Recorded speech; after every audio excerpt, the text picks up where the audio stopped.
বাবা মারা যাওয়ার 1 মাস পরে চাচারা তরুদের ঘরে এসে উঠল।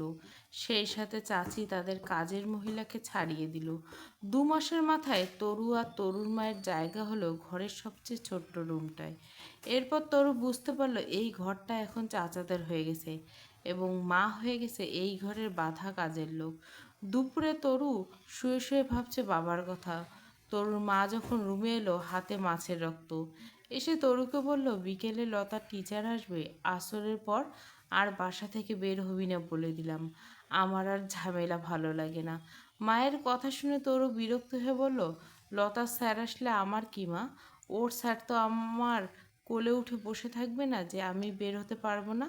রাবেয়া রক্তমাখা হাতে মেয়ের চুলের মুঠি ধরে বলল, মুখে মুখে তর্ক করবি না তরু, এত যন্ত্রণা আর সহ্য হয় না আমার। তোর চাচি বলে গেছে তোরে নিষেধ করতে, মাঠের দিকে যাবি না। লতার পড়ার টেবিল থেকে তাকালে গেটের সামনের দিকে দেখা যায়। তরু মন খারাপ করে বলল, এমন করো কেন মা? তুমি তো জানো না বিকেলে সবাই মিলে আমরা মাঠে আড্ডা দিই, আমার ঘরে থাকতে হাঁসফাঁস লাগে। রাবেয়া মেয়ের কথা শুনে মন খারাপ করে বলল, এমন অবুঝ হইস না মা, তোর ভালো না লাগলে ছাদে গিয়ে বসিস কিছুক্ষণ, বিকেলে তবুও বের হবি না। তরুর ভীষণ মন খারাপ হলো, কিন্তু আর প্রতিবাদ করলো না। মাথার উপর বাবার ছায়া না থাকলে এরকমই হয়। জল ভরা চোখে তাকিয়ে রইল তরু জানলা দিয়ে। ভাইজান এলো ঘড়ি ধরে বিকেল 4টার সময়। লতা এই টিউশনটা ভাইজান নিতে চায়নি, কিন্তু বাবা মায়ের চাপাচাপিতে রাজি হলো। ভাইজান এসে নিজে চেয়ারে বসলো। লতা এসে বসলো 2 মিনিট পর। এসে সালাম দিল লতা। ভাইজান সালামের জবাব দিয়ে বলল, বসো, বই বের করো। লতা এক নজর আর চোখে তাকালো ভাইজানের দিকে। আর্মি কোট দেওয়া চুলগুলো ভীষণ ছোট ছোট। আশ্চর্য, লোকটাকে এই কাটে ভালোই লেগছে। একটু আসছি ভাইয়া, বলে লতা দ্রুত পায়ে নিজের রুমে ড্রেসিং টেবিলের সামনে থেকে লিপস্টিক নিয়ে ওয়াশরুমে ঢুকে গেল।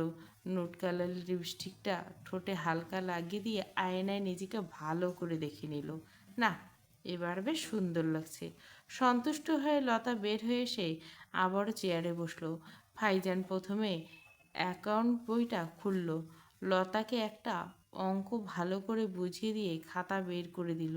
তারপর বলল, এবার তুমি নিজে নিজে দেখো কোথাও বুঝতে অসুবিধা লাগছে, এরপর তুমি নিজে নিজে করবে। লতা মাথা নাড়িয়ে বলল, ঠিক আছে। পড়ানো শেষ করে ভাইজান বের হয়ে গেল। তরু বিকালটা কাটালো কেমন দমবন্ধ অনুভূতি নিয়ে। তরু ক্লাস 9-এ পড়ে। প্রজাপতির মতো উড়ে বেড়াতে ভালোবেসে সারা বাড়িতে। এই বাড়িটা যদিও তরুর বাবার করা, কিন্তু সেসব কথা এখন অতীত। বাবা নেই যেখানে, সেখানে তাদের থাকতে দেওয়া হয়েছে যে এটাই ঢের বেশি। রাবেয়া ঝামেলা পছন্দ করে না, ঝামেলা পছন্দ করলে এতদিনে অনেক কিছু হয়ে যেত। তরু বিকেলে জানলার পাশে বসে বাহিরে তাকিয়েছিল। বাহিরে একটানা ঝিঝি পোকা ডাকছে। নীল আলো আকাশে একটা পাখি উঠছে একাকী। তরুর মনে হলো পাখিটা বুঝি তরু নিজেই। ভীষণ একলা একটা জীবন তার। বাবা মারা যাওয়া, তরু তখন ক্লাস 4-এ পড়ে। এরপর থেকে তরুর জীবন অন্যরকম হয়ে গেছে। মা থেকে সারাক্ষণ সংসারের কাজে ব্যস্ত। রাতে সবার খাওয়া দাওয়া শেষ করলে মা রাত 10টা সাড়ে 10টা দিকে সব গুছিয়ে রেখে এসে শোয়। বিছানায় পিঠ রাখতে সারাদিনের ক্লান্তিতে 2 চোখ বন্ধ হয়ে যেত ঘুমে। হেরিকেনের আলোয় তরু তখন বসে বসে খাতায় পেন্সিল দিয়ে ছবি আঁকত। সময় কেটে যাচ্ছিল তার নিজের মতো। তরুর জীবনেও পরিবর্তন এসেছে। ছোট্ট তরু অনেক কিছুই বুঝে এখন। মায়ের সাথে মনের দূরত্ব বেড়ে গেছে হাজারো মাইল। এই অলস বিকেলে কাটানো তরুর একটানা ঝিঝি পোকার ডাক শুনে। সন্ধ্যাবেলায় তরু বই নিয়ে বসলো। সস্তা কম আলোয় একটা বাল্বের আলোয় তরু পড়তে বসেছে। এই টিমটিমে আলোয় তরুর কেমন মন উদাস হয়ে যায়। তার উপর মাথা ঝিমায়। তরু অঙ্ক বইটা নিয়ে বসেছে। মন খারাপ হলে তরু অঙ্ক করতে বসে। সেসব অঙ্কগুলো বেশ জটিল প্রকৃতির হয়, করতে বেশ সময় লাগে। সেগুলো একটা খাতায় লিখে রাখে তরু। যখন মন খুব খারাপ থাকে তখনই বসে অঙ্কগুলো নিয়ে নিজের জীবনের সমস্যা ভুলে গিয়ে অঙ্কের সমস্যার সমাধান করে। লতা এলো একটা আইসক্রিম হাতে নিয়ে। তরুর পাশের চেয়ারে বসে বলল, এই তরু, গরম লাগছে না তোর? তরু চুপ করে রইল। লতার সাথে কথা বলতে ইচ্ছে করে না এখন। কথা না বলে তরু অঙ্ক করতে লাগলো। লতা উকি দিয়ে বলল, বাব্বা, একেবারে অঙ্কের জাহাজ তুই। এই ভ্যাপসা গরমের মধ্যে বসে অঙ্ক করছিস কীভাবে? নিউটনও ফেল হয়ে যাবে তোর কাছে। আমি ফ্যানের নিচে বসে ঘেমে নেমে উঠছি, দেখছিস না এখন, তাই আইসক্রিম খাচ্ছি। তোরও বিরক্ত হয়ে বলল, কোনো দরকারি কথা না থাকলে তুই যা তো এখন লতা, আমাকে পড়তে দে। মুখ কালো করে লতা বলল, এরকম ভাব নিয়ে থাকবি না তোরও আমার সাথে। আমি তোর এসবের ভাবের ধার ধারি না, বুঝলি? আসছে আমার পণ্ডিত মশাই। তরু কথা বাড়ালো না। লতা চলে গেল। 5 মিনিট পর তরু দেখলো রুমের লাইট অফ হয়ে গেছে। বাইরে চাচিদের সবার রুমে আলো আছে, শুধু তরুদের রুমের আলো বন্ধ। তরু জানে এটা লতার কাজ। তরুকে জব্দ করতে লতা এটা করেছে। ভীষণ ক্ষিপ্ত হয়ে তরু মায়ের কাছে গেল। রাবেয়া তখন চুলোর পাড়ে বসে রুই মাছ ভাজছে। পুকুরে সকালে জাল ফেলে মাছ ধরা হয়েছে। অনেকগুলো মলা মাছ, গুঁড়ো মাছ পেয়েছে জালে। প্রায় 12 কেজি ওজনের একটা রুই ও উঠেছে অন্য অন্য মাছের সাথে। দুপুর থেকে রাবেয়া মাছ কাটাকুটি কাজে ব্যস্ত। তরু রান্নাঘরে এসে দেখে মায়ের সারা শরীর ভিজে জবজবে হয়ে গেছে। কপালে নাকে বিন্দু বিন্দু ঘাম জমে গেছে। আগুনের লাল আলোয় ক্রিম কালারের সুতি শাড়ি পরা মাকে অপ্সরাদের মতো লাগছে। তরু মায়ের ঘামার্ত মুখের দিকে তাকিয়ে বলল, এক ডিশ মাছ ভাজতে বসেছে মা। তরু 2 চোখ টলমল করতে লাগলো। কতক্ষণ ধরে মা বসে বসে এসব কাজ করছে কে জানে। একটানা অনেকক্ষণ ধরে নিশ্চয় বসে মাছ কেটেছে। দুপুরে তো মায়ের হাতের মাছের রক্ত দেখেছে। রাতে ঘাড় ব্যথা, কোমর ব্যথার জন্য ঘুমাতে পারে না। মায়ের জন্য তরুর ভীষণ আফসোস হয়। মায়ের বয়স কতই বা, অথচ জীবনটা শেষ হয়ে যাচ্ছে অযথা। চাচি তো কাজের লোক ছাড়িয়ে দিয়েছে কত বছর আগে। সব কিছু মায়ের উপর দিয়ে যাচ্ছে। রাবেয়া মেয়েকে দেখে বলল, কিরে, পড়া রেখে এখানে দাঁড়িয়ে আছিস কেন? তোরও কান্না জড়ানো কণ্ঠে বলল, মা, এই আগুনের পাশে বসে কাজ করছো যে, তোমার গরম লাগে না? রাবেয়া বিগলিত হেসে বলল, পাগল মেয়ে, গরম লাগবে কেন? নারী গো জীবন এরকমই মা। চুলোর গমগমে আগুনে পুড়ে পুড়ে এই জীবন শেষ। তরু একটু ভেবে বলল, মা, তাহলে চাচি কেন জীবন এরকম হইল না? চাচি তো চুলার পারে আশা লাগে না, উনি তো নারী। রাবেয়া হাসলো মেয়ের কথা শুনে। বোকা মেয়ে, কীভাবে বোঝাবো? স্বামী নামক অলংকার যার নাই, তার জীবনে সুখ বলতে কিছু নেই। তার জীবন খাখা মরুভূর মতো। সেই জীবনে না আছে সুখ বা শান্তি, আর না আছে স্বস্তি। একটা মানুষ মরে গিয়ে জীবিত মানুষটাকে জিন্দা লাশ করে দিয়ে গেছে। তার এখন আর কোনো কিছুতে কোনো অধিকার নেই, মতামত নেই। রাবেয়ার 2 চোখ ভিজে উঠল। চোখ মুছে রাবেয়া বলল, এদিকে আয় তরু, একটা মাছ ভাজা খাবি? গরম গরম মাছ ভাজা। কা একটা নির্যোগ পুকুরের মাছ, তোর বাপের পুকুরেটা তরু, খা একটা, বড় মাছের স্বাদ। তরু মাথা নেড়ে বলল, না মা, খাবো না। রাবেয়া খুব খারাপ লাগলো। তারা মা মেয়ে দুজনে এই পরিবারের জন্য উচ্ছিষ্ট। সবাই খেয়ে যাওয়ার পর তারা দুজনে রান্নাঘরে বসে খায়। কখনো এক টুকরো মাছ মা মেয়ে ভাগ করে খেতে দেওয়া হয়, আবার কখনো তো থাকেই না। তরুর বাবা মারা যাওয়ার পর থেকে আর রাবেয়া পারেনি মেয়েকে এক টুকরো মাছ ভালো করে খেতে দিতে। আজ হঠাৎ করে মনে হলো সেই কথা, আহারে জীবন। অথচ তরুর বাবা থাকতে রাবেয়া সবসময় মেয়েকে মাছ ভেজে দিত। তরু ভাজা মাছ ছাড়া খেত না। আর এখন নির্মমতার চাপে পড়ে সব কিছু খেয়ে নেয় বিনা বাক্যে। রাবেয়া করুণ মুখে বলল, আয় না তরু, একটা মাছ খা। কতদিন একটু তোকে ভালো করে কিছু খাওয়াতে পারি না। তরু মায়ের কথা শুনে এগিয়ে গেল। রাবেয়া এক পিস মাছ বাটি একটা তুলে মেখে খেতে দিলেন। তরু মুখে তোলার আগে তরুর বড় চাচি আমিনা এসে হাজির হলো। রাবেয়ার মুখটা ভয়ে পাংশুবর্ণ লাভ করলো। ছি ছি, আমিনা ভাবি এখন কি মনে করবে? আমিনা হতবাক হয়ে বলল, রাবু, এটা কি করলি? তুই কারে জিজ্ঞাসা করে মেরে মাছ খাইতে দিছস? সবার জন্য গুনে গুনে মাছ ভাজতে দিছি আমি।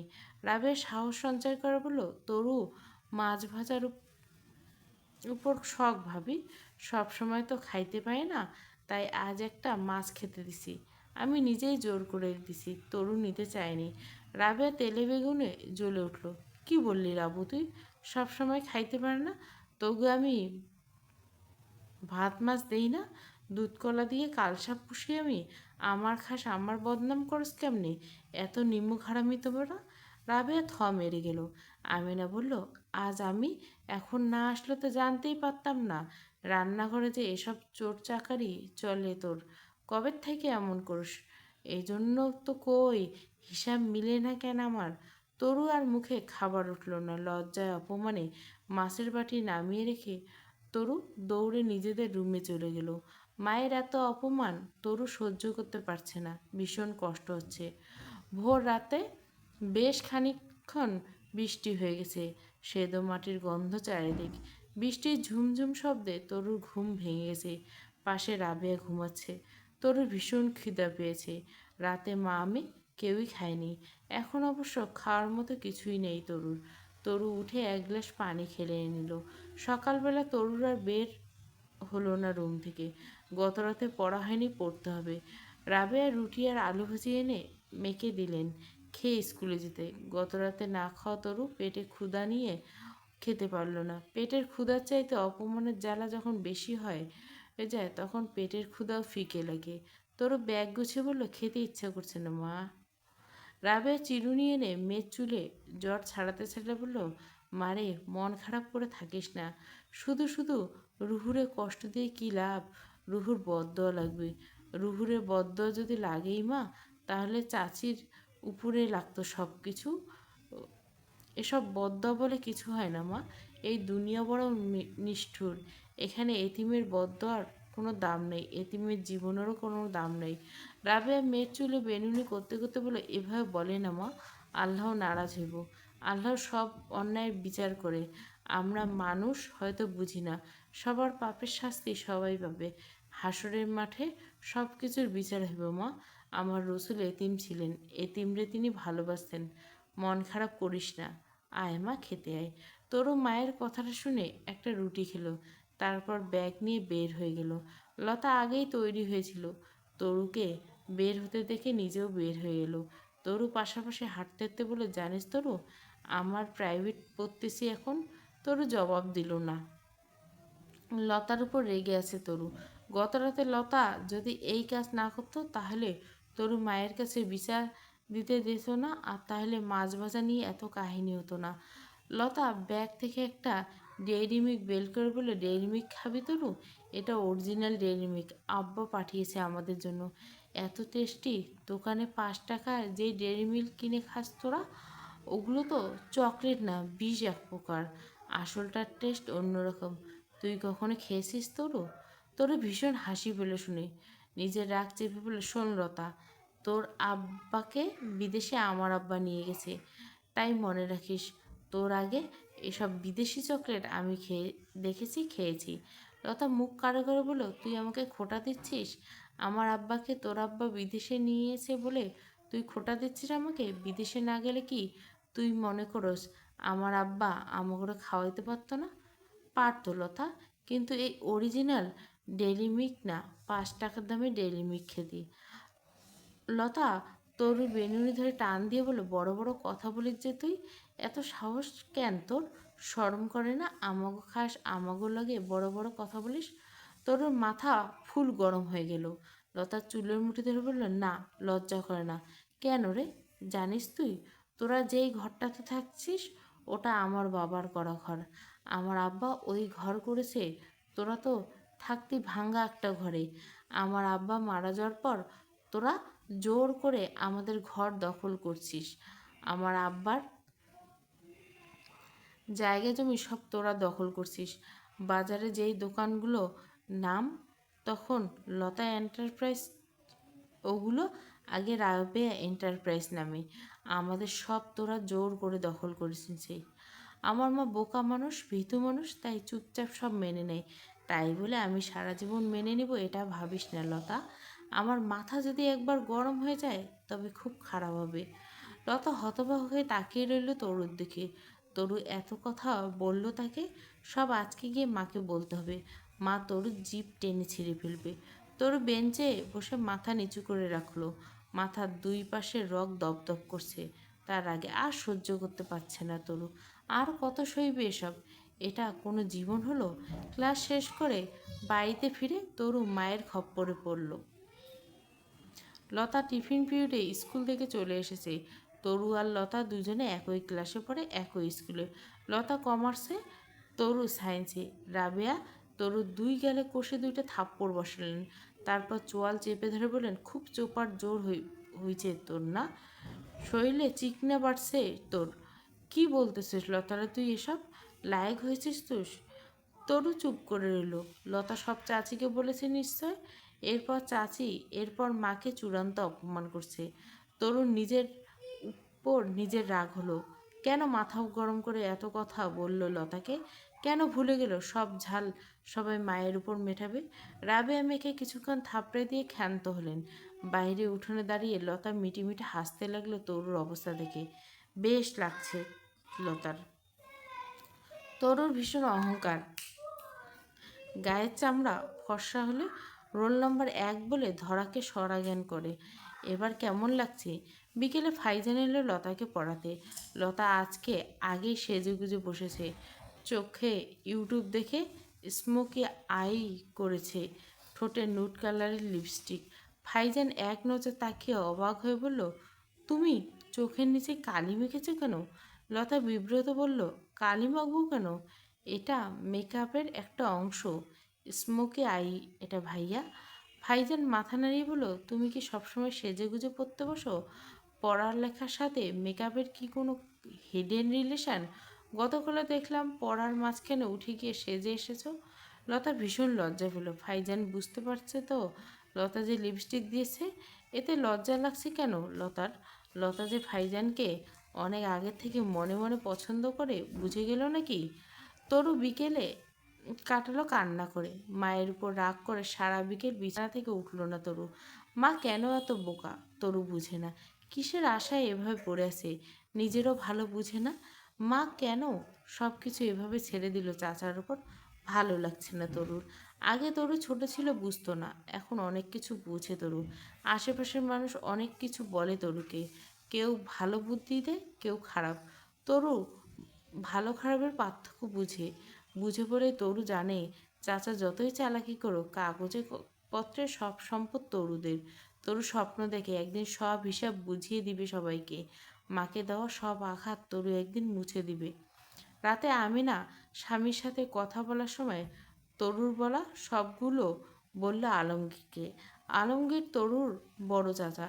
সব শুনে বলল, অপেক্ষা করো লাভলি মা, আর মাত্র 25 দিন, এরপর আমি তো আইতেছি দেশে। তরু ছোট মানুষ, ওর কথা শুনে বাড়িতে রাগারাগি কইরো না তুমি। আমিনা বিরক্ত হলেন। কি বলতে চায় এই মানুষটা কে জানে? এসব ঝামেলা বেঁধে সেধে নেওয়ার কি দরকার? লাথি দিয়ে ঘর থেকে বের করে দিলে তো। আধিক্যেতা যত্ত সব। লতা বুকের ভেতর কেমন ঢিপ ঢিপ করছে। বসন্তের কোকিল মন বাগানো। লতা নিজেকে মনে হচ্ছে মুক্ত বাঁধনারা পাখির মতো। ভাইজান তার দিকে তাকালে তাহলে মনোযোগ দিয়ে, না হলে তো দেখতে পেত না লতা সাজগোজ করে। তাহলে কি ভাইজানও লতাকে? লতা অনেক দূর ভেবে ফেললো ফাইজানকে নিয়ে। মাস দুয়েক আগে লতা ভাইজানকে দেখেছিল একটি বিয়েতে। হলুদ পাঞ্জাবি পরা ছেলেটার দিকে তাকাতে মন কেমন করে উঠছিল। সবার চাইতে অন্যরকম লাগছিল তাকে। ভাইজানের বোনের সাথে লতার ফুফুতো ভাইয়ের বিয়ে হয়েছিল। সেই বিয়েতে দেখা ভাইজানকে। তখনই লতা ভাইজানের ব্যাপারে খোঁজখবর রাখে। জানতে পারে ভাইজান অনার্সে পড়ে, মেসে থাকে। লতা অনেক দিন ধরে মাকে ফুসলায় তার জন্য প্রাইভেট টিচার রাখার জন্য। ফাইজানের গুণগান করে। আমিনা জানে মেয়ে পড়ালেখায় দুর্বল, কোনো মতে টেনে টুনে পাশ করে। সামনে মেট্রিক পরীক্ষা। এখন থেকে যদি পড়াশোনা ঠিক না করে, মেট্রিক পাশ না করে, তাহলে বিয়ের বাজারে পিছিয়ে যাবে। মেয়ের কথা মতো ভাইজানের বোনের সাথে কথা বলে। ভাইজানের মেস লতাদের বাড়ি কাছাকাছি। ভাইজান আরও 2টি টিউশন করে। ছেলে স্টুডেন্ট 4 জন। মেয়ে স্টুডেন্ট পড়ানোর ইচ্ছে ছিল না ভাইজানের। মেসে ওর যত ফ্রেন্ড আছে প্রায় সবাইকে দেখেছে তারা মেয়ে স্টুডেন্টের প্রতি দুর্বল হয়ে যায় অথবা রিলেশনে জড়িয়ে যায়। ব্যাপারটা ভাইজানের কেমন যেন দৃষ্টিকটু লাগে। সে যে সন্ন্যাসী মানুষ তা তো না। আগুন আর মোমের কাছাকাছি থাকলে তো মোম গলবে, তাই নিজে নিজেকে সাবধান রাখতে চাই। এজন্য নিজেকে একটু দূরে সরিয়ে রাখতে চেয়েছিল। কিন্তু আব্বা আম্মার কথা চিরকাল মান্য করে আসা ভাইজানের পক্ষে সম্ভব ছিল না কোনো মতে তাদের কথা অমান্য করার। তবুও ভাইজান বলেছে ওর সময় হলে হবে না, বাবা মাকে তো এসব খুলে বলতে পারে না। আব্বা উল্টে বলল, দরকার হলে আগে একটা ছেড়ে দিতে, এরা আত্মীয় মানুষ, না করা যাবে না। ভাইজান বিরক্ত হয়ে গেল আজকেও লতাকে দেখে। আজকেও সাজগোজ করেনি ওভাবে, কিন্তু মুখে একগাদা ক্রিম পাউডার দিয়ে বসেছে, ভুরুও কেমন সাদা হয়ে গেছে। বিরক্ত হয়ে ভাইজান বলল, লতা যাও মুখ ধুয়ে এসো। লতা মুখ গোমড়া করে উঠে গেল। মুখ ধুয়ে লতা আয়নার সামনে দাঁড়ালো। নিজেকে ভালো লাগছে না খুব একটা। মনটা খারাপ হয়ে গেল লতার। ভাইজান তাকে পছন্দ করবে তো? মন খারাপ নিয়ে গিয়ে বসলো লতা। ভাইজান পড়াতে পড়াতে খেয়াল করলো লতা মন খারাপ হয়ে আছে। সেসব নিয়ে কিছু বলল না। গতকালের হোমওয়ার্ক দেখাতে বলল লতাকে। লতার মাথায় হাত পড়ল। অঙ্কটা সে করতে পারেনি। সে ভেবেছিল তরুকে দিয়ে অঙ্কটা করিয়ে নেবে, তারপর ভাইজানকে দেখিয়ে বলবে সে করেছে। কিন্তু গত রাতকালের ঘটনার পর আর তরু লতার সাথে কথা বলছে না। লতাও তাই কথা বলে না। এই অবস্থায় হোমওয়ার্কও করা হয়নি। ভাইজান আবারও বিরক্ত হলো। লতা আমতা আমতা করে বলল, আমার গত রাতে ভীষণ পেট ব্যথা ছিল, সন্ধ্যায় শুয়ে পড়ি। পেছন থেকে লতার ছোট ভাই লাবিব ডেকে বলল, মিথ্যে কথা বলছে ভাইয়া, আপু রাতে 12টা পর্যন্ত সিরিয়াল দেখছে। লতা হতভম্ব হয়ে গেল লাবিবের কথা শুনে। এই বিচ্ছুটা ঘরে আছে, লতার মাথায় ছিল না। ফাইজান বিরক্ত হয়ে বলল, মিথ্যে কথা বললে কেন? লতা জবাব দিল না। ফাইজানের কাছে তার ইমেজ খারাপ হয়ে গেছে, মানতে পারছে না লতা। ফাইজান আর কথা বাড়ালো না। এরকম পড়ালেখা নিয়ে অবহেলা করা স্টুডেন্ট ওর পছন্দ না। লতা ফাইজানের মুখের দিকে তাকিয়ে বুঝলো ফাইজান রেগে আছে। নিজ থেকে বলল, আগামীকাল হোমওয়ার্ক করে আপনাকে দেখাবো আমি সত্যি। ভাইজান গম্ভীর হয়ে বলল, ঠিক আছে। বাকি সময় নীরবে পড়িয়ে বেরিয়ে গেল লতা। ভাইজান লত রাতে লতা এলো তরুর কাছে। তরু তখন ড্যান ব্রাউন বেঞ্চি কোট পরছে। লতা মুখ ভোঁতা করে বলল, আমাকে একটা অঙ্ক করে দে তরু। তরু কথা বলল না। লতা কিছুক্ষণ বসে রইল। তরু কিছু বলছে না দেখে তরুর পাশে এসে বসে বলল, প্লিজ তরু, এই অঙ্কটা আমাকে করে দে। তুই তো জানিস আমি গণিতে কাঁচা। আজকে বাড়িতে কাজ দেখাতে পারিনি, কাল যদি না দেখাতে পারি তো লজ্জায় পড়ে যাবো, প্লিজ আমাকে বাঁচা। তরু অগত্যা উঠে এসে অঙ্ক করে দিল। লতা খাতা নিয়ে বলে, তোকে ধন্যবাদ রে। ইস, কেন যে তুই সায়েন্সে গেলি, কমার্সে এলে আমার আর কোনো চিন্তাই থাকতো না। এখন গ্রুপের সাবজেক্টগুলোর জন্য আটকে যাব। তরু একটা কথাও বলল না লতার সাথে। পরদিন লতা তরুর করা অঙ্কটা দেখালো ফাইজানকে। ফাইজান কিছুক্ষণ লতার দিকে তাকিয়ে রইল, তারপর বলল, তুমি করছো? লতা কনফিডেন্স নিয়ে বলল, হ্যাঁ ভাইয়া। ফাইজান কিছু বলল না, তবে মেয়েটা যে স্পষ্ট মিথ্যে বলেছে তা বুঝে গেল। ফাইজানের মুখে অসন্তোষ প্রকাশ পাচ্ছে। লতা কিছুটা আতঙ্কিত হয়ে গেল। ফাইজান যদি ওকে পড়ানো বন্ধ করে দেয়, তার আগে অন্য ব্যবস্থা করতে হবে। মনে মনে প্ল্যান করে ফেলল লতা। রাতে খেতে বসে লতা বলল, কী হয়েছে কি জানো? আমিনা বলল, কি? ভাইজান ভাই আছে না, উনি তো মেসে থাকে, ওখানে নাকি খাওয়া অনেক কষ্ট। দেখো না, বিকেলে নাস্তা দিলে উনি সবটা খেয়ে নেয়। বেচারা কতদিন একটু ভালো খেতে পারে না। ওখানে নাকি থাকারও কষ্ট ওনার। বোঝো না, একটা ছোট্ট বেডে শোয় কোনো মতো কুণ্ডুলি পাকিয়ে। আমিনা বলল, তুই কি জানিস? আমাকে উনি নিজে বলছে। আমি বলি কি, আমাদের তো ঘরে 3-4টা রুম আছে, ছাদে একটা রুম আছে। ওনারে না হলে এখানেই থাকতে বলো, তাহলে আমার পড়াটাও ঠিকমতো হইবে। এখন তো 1 ঘন্টার বেশি পড়ায় না, তখন রাতেও পড়তে পারবো। তরুর মার কেমন অহংকার দেখো না মা। আমি যদি ভাইজান ভাইয়ের কাছে বেশি করে পড়ি, তাহলে আমারও রেজাল্ট ভালো হইব। তুমিও তখন চাচির থোতা মুখ ভোতা করে দিতে পারবা। আমি না ভেবে দেখলো মেয়ে ভালো কথা বলছে, মেয়ের পড়ালেখার প্রতি আগ্রহ জন্মেছে দেখে আমি না খুশি হলেন। সিদ্ধান্ত নিলেন তাই করবে। লতা মনে মনে বলল, আমাকে ক্ষমা করে দিয়েন ভাইজান ভাই, আমি অনেকগুলো মিথ্যে কথা বলছি। পরদিন আমিনা ফাইজানের আব্বার কাছে কল দিল। কল দিয়ে বলল, ফাইজান মেসে থাকে, মেসে কত ঝামেলা, খাওয়া দাওয়ার কত কষ্ট, আত্মীয় স্বজন থাকে, তো মানুষের বিপদে আপদে পাশে থাকার জন্য। আমিনার থাকতে ফাইজান মেসে থাকবে কেন? আমিনাদের বাসায় থাকতে যাতে। ফাইজানের আব্বা কালাম হোসেন ধুরন্ধর মানুষ, বুঝে গেলেন ফাইজানকে আমিনার পছন্দ হয়েছে। আলমগীরের এখন অনেক টাকা পয়সা, শহরের জায়গা জমি আছে, ছেলে মেয়ে দুইজন। মনে মনে সিদ্ধান্ত নিল আরও বছরখানেক যাক, তারপর আমিনার কাছে কথাটা পারবেন। বিকেলে ফাইজানের বাড়িতে কল দিল কালাম হোসেন। ছেলেকে বললেন লতাদের বাসায় থাকার কথা। শুনে ফাইজান বিরক্ত হয়ে গেল।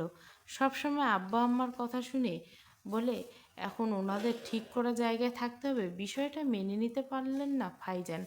আব্বাকে কিছু বললেন না, কিন্তু মাকে বললেন মা, আমি এখানে আমাদের বন্ধুদের সাথে থাকি, আমার পড়ালেখার ব্যাপার আছে মা, আমি ওখানে গিয়ে থাকতে পারবো না।